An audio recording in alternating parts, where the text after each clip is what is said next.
அனைவருக்கும் அடியனின் அன்பு வணக்கங்கள். சுக்கிரன்னா சூப்பர் தான் போங்க அப்படிங்கிற தலைப்பில் நம்ம பேசலாம். சுக்கிரன் அப்படிங்கிற கிரகம் ஒரு ஜாதகத்தில் எந்த அளவுக்கு வலிமையாக எந்த அளவுக்கு பாதிப்பு இல்லாமல் இருக்கோ அந்த அளவுக்கு ஜாதகருடைய அந்தஸ்து இருக்கும். சுக்கிரன் தான் ஒருத்தரை வசீகரமாக்குறது, கவர்ச்சிகரமாக்குறது, இளமையாக்குறது, அழகாக்குறது, பணபலத்தில் பெரிய லெவலுக்கு கொண்டு போகிறது. இது எல்லாமே முழுக்க முழுக்க சுக்கிரனுடைய காரகத்துவனால தான்.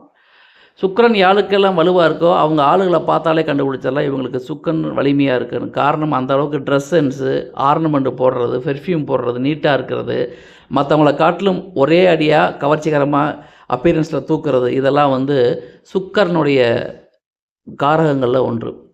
அப்போ சுக்கிரன் ஒரு ஜாதகத்தில் நல்ல நிலைமையில் இருக்கும் பொழுது இவங்க 10 பேர்த்துக்கு மத்தியில் இருந்தாலும் துண்டாக தெரிவாங்க. காரணம் என்னென்னா அந்த சுக்கிரனுடைய தேஜஸ்.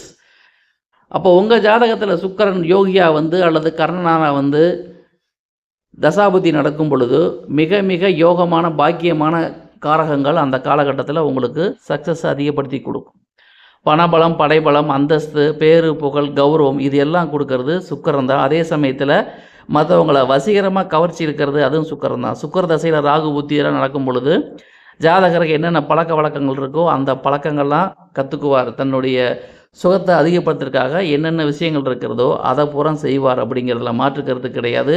சுகபோக காரகன் ஒரு சுக்கிரன் ஒரு ஜாதகத்தில் எந்த அளவுக்கு ஆட்சி உச்சம் வலிமையாக இருக்காரோ அந்த பொறுத்து ஜாதகருடைய வாழ்வாதாரம் இருக்கும். அதை பொறுத்து தான் மற்றவங்க மத்தியில் அவருக்கு எவ்வளோ கிரேஸ் இருக்குதுன்னு நம்ம சொல்கிறது. ஆக உங்கள் ஜாதகத்தில் சுக்கிரன் எப்படி இருக்கிறாரோ அதை பொறுத்து தான் உங்களுடைய அந்தஸ்து, பேர், புகழ், கௌரவம் இதெல்லாம் இருக்கும் என்பது பொதுவான தகவல். மற்றபடி தனிப்பட்ட ஜாதகத்தை பொறுத்து வேறுபாடு உண்டு. நன்றி.